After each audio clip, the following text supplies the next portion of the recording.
Hey guys, it's the Comics Kid 2099, and I want to review a pilot episode, the first episode of a series. I don't remember if this was a pilot or not. That's not important. I am going to be talking about the first episode of the television series Alphas. Now, this show has been going on for a couple of years now. I never actually watched it when it was on TV. As far as I know, it's still going on TV. I don't actually know. I've done no research for this show. I don't know when it started. I don't know if it's still going. All I know is that it was on the Sci-Fi Channel, and now it is on Netflix. Recently, our family decided to get a 30-day trial run of Netflix for free, and as far as I know, we're going to be keeping it after that. I know you're probably thinking, where have you been for the last 6 years, or however long Netflix has been a thing? For the longest time, we were subscribers of Blockbuster Online, which was basically kind of like Netflix, except that you got a disc in the mail. And now that I'm kind of privy to Netflix and how it works, and I've just dabbled a little bit into that large ocean, I definitely prefer Netflix. I like the idea that I could watch as much as I want to watch in a day or a week or whatever, whereas with Blockbuster, if you get a disc, you can only watch what's on that disc, and then you have to send it back and wait for the next disc. And there were times where you could be waiting a week for a disc, and then sometimes you get a disc that's broken, and then you have to send it back, and you have to say, listen, this disc was broken. And you just don't have those problems with Netflix. You can watch a lot more in the span of a month on Netflix than you could with Blockbuster. So I'm really digging that, and I'm really digging that I will be able to watch television shows that I won't necessarily have to buy on DVD if I'm not especially happy with what I see on Netflix. So, moving on to Alphas, the Season 1, Episode 1. I don't even remember what this episode was called. I'll probably have it in the title of the video. Basically, this series, from a comic book reader standpoint, is X-Men, the television series. That's not necessarily a bad thing. I enjoyed it. I'm a huge X-Men fan, so naturally, if you have a television show that is going to ape what X-Men does in the form of television, I'm going to enjoy it because I like X-Men. I like something that's pretending to be X-Men. This has the added benefit of you don't have to worry about the crazy budget that it would take to make Nightcrawler or Colossus or any other character that's going to need a lot of CGI and is going to cost money to put on screen. You don't have to worry about that because all of these characters, they look normal and their powers are quite a bit more low-key than the powers of any general X-Men for the most part. Now you might be wondering, what do I mean by this show being a copy of the X-Men? Well, basically, there are people in this world who have superpowers. These powers, as far as I know, occur naturally. They aren't man-made like, say, gamma radiation or cosmic radiation turning them into superpowered beings. These powers just happen, they just show up in various people. And as near as I can tell, as of the first episode, there's not a whole lot of people who have powers. There's maybe 5 or 6 who show up in this episode, and then everyone else in the world is a normal Joe Schmo, as far as I can tell. Then you've got this guy, he was one of the bad guys in the Bourne trilogy, and he is kind of your Professor Xavier figure. Now, I actually think that this guy, Dr. Rosen, is a little bit more fleshed out than the Professor Xavier that you get in most of the comic books and most of the non-comic book media. This guy, he likes to swim. He likes to have this barley drink that's like not really coffee, but is kind of coffee. He eats a certain kind of grass that expands his mind or something. It's really kind of exploration of this character type, where the show, if it was an actual X-Men television series, they would be very constricted by what they could do with Professor Xavier. Now, they might say, well, this character seems very flat, and there's only a certain number of things that we know about him. What can we do with this character? And if they tried to do anything new that hasn't ever been done in the comic books, then as a comic book fan, I speak from experience, you would have hundreds of people yelling and screaming and tearing their shirts because you've changed the character of Professor X and you've done something that wasn't done in the comic book. That's not an issue here because they're basically, as near as I can tell, taking the idea of an older mentor who's very knowledgeable about what's going on with these younger people, and they're exploring that, but they don't feel constricted to stay within the confines of a certain character that already exists. Keeping that in mind, you've also got this other guy, Hicks, and he's basically your Wolverine type. Now, his powers aren't the same as Wolverine's, but he's kind of the angry loner guy who doesn't really want to be part of the team, but he's kind of forced to be. And now, I can't exactly pin each of the characters in this show on a specific X-Men character type.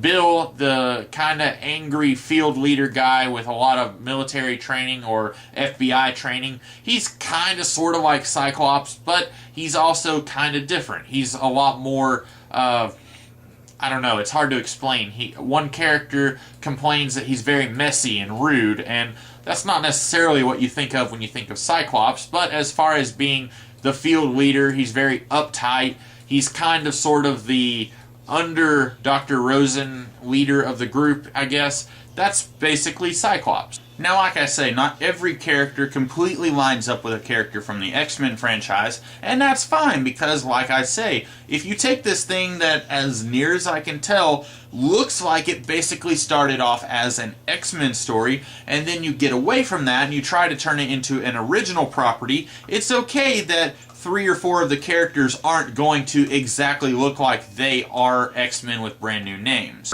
A couple of the characters definitely do kind of have that feeling about them. One thing I think this show has going for it is it doesn't quite limit itself in what the villain is or what it could be. If we're going to keep comparing this show to the X-Men, look at Magneto and his Brotherhood of Mutants. Now, typically, Magneto, when he's working with a group of other people, it's usually maybe 4 or 5 other people who are working for him, specifically in the 1960s when he had a Brotherhood of Mutants. Now, that's a very visible threat. The X-Men can fight the Brotherhood, and then once the Brotherhood is removed, either by an alien being who calls himself the Stranger, or if some other character decides, you know, this guy needs to be taken out, and he kills him, well, then you basically remove the threat. And on the one hand, that's okay, I guess, but really you're kind of limiting yourself as a writer, and you're limiting the kind of stories that you can tell as a writer when you say, this is our bad guy, he's all there is, and the characters know that that's all there is, so they know what they're up against.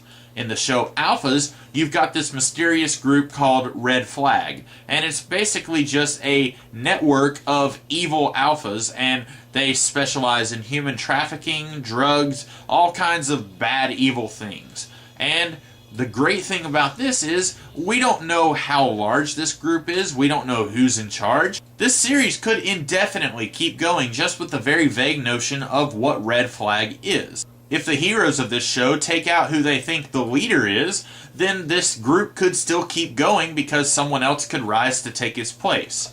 And as far as that goes, this has the potential to create many different kinds of stories. On the other hand, if this keeps going for 3 or 4 seasons, it could be very frustrating to fans who are saying, okay, you've done this whole bait and switch thing a lot. Why don't you just get rid of Red Flag and show us who the mastermind behind this whole organization is? After a while, it could get aggravating if you're not really seeing the big picture and you've been teased this big picture for so long.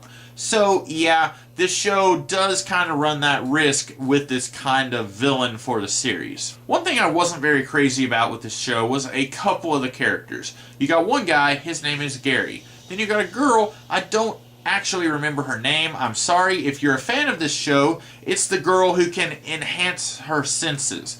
Both of these characters are very awkward. I'm pretty sure we're supposed to think that Gary is autistic. I'm not exactly sure how I'm supposed to take this character. He says and does things that I guess are kind of meant to be funny. Certain characters laugh at some of the things he says, but I don't know if we're supposed to be laughing or if we're supposed to feel bad for him because he doesn't quite function as everyone else in the group does. He kind of needs his hand held by everyone else in the team. And this is no doubt also because he's younger than everyone else in the team. Most everyone in this show is in their mid-20s or older. He's maybe 15. So it's definitely kind of a patronizing sort of thing going on. Now, like I say, it could be very interesting to see this character and how he interacts with everyone else. But when he says and does things that makes everyone else in the show feel very awkward because they're just kind of like, yeah, okay, stop doing that, it makes me feel a little bit awkward. I'm not very good with awkward stories, and unfortunately, that's going to be very hard for me to come back to this series if this character keeps acting like that. If he'll just, out of nowhere, start yelling at somebody who hasn't really done anything to him, it's going to be very hit and miss with me. I hope they can do something with this character to soften him a little bit so that I can kind of see what I'm getting into here. Am I supposed to be laughing at the funny things that he says, or am I supposed to feel bad because he's not quite fitting in with the rest of the group? The other girl, as near as I can tell, she doesn't really have an excuse. I think she has an overprotective father, but we don't really get to see much of that interaction here between her and her father. Other than that, she seems like a normal girl. Maybe a little bit shy, not quite as out there as the other girl, as outgoing, if you will. But, she's just a normal character. But there are several moments in this episode where I'm just kind of like, what's going on here? She's acting a little weird, and I can't really see why. As it turns out, she's not extremely okay with one of the characters and how he acts. And then she kind of confronts Dr. Rosen about it, but then there's nothing that comes of that. Now, I'm not sure if this confrontation between her and this other character is going to happen later in the series, or if it's just something that was kind of meant to be here to kind of fill up time. I really don't know. Preferably, I would have rather this confrontation happened in this episode. Because it's introduced here, it really should be concluded in this episode. And then you can always leave that open for future episodes. Okay, you've got a conflict between her and this other guy. How is this going to affect the team down the line? That's okay. But if you're going to introduce this character has a problem with this other character, it'd be really fantastic if you kind of did something with that in the course of this episode. Overall, I thought this episode was pretty enjoyable. There are a few things about it where I'm just like, oh, are you kidding me? They really went there. For example, there's one part where the team is trying to track an assassin, and he is going up into his apartment, and they've already got someone in his apartment kind of sniffing around.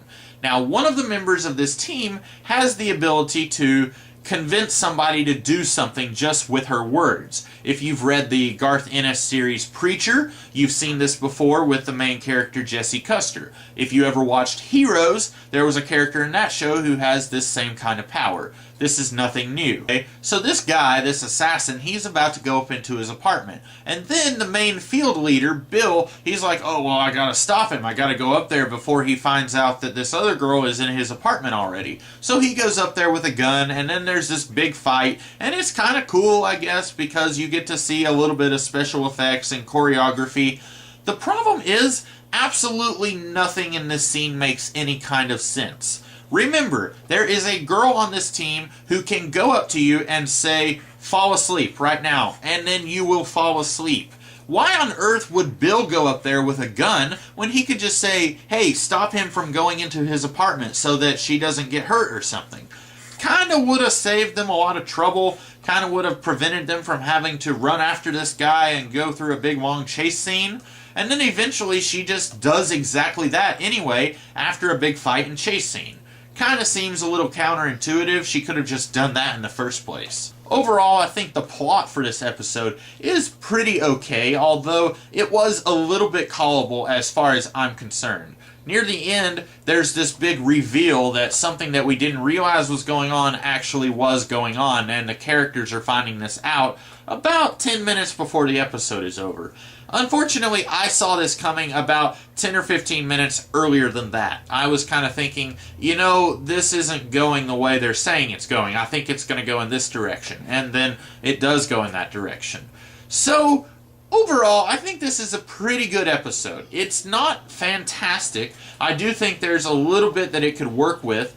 But overall, I think that it was enjoyable. I had a lot of fun watching it, and I'm eager to watch more. I'm not entirely sure if this really works in the same way for people who aren't hugely into X-Men as it does for me, because like I said, I'm pretty sure the big reason I enjoyed this as much as I did is because I'm such a big fan of the X-Men.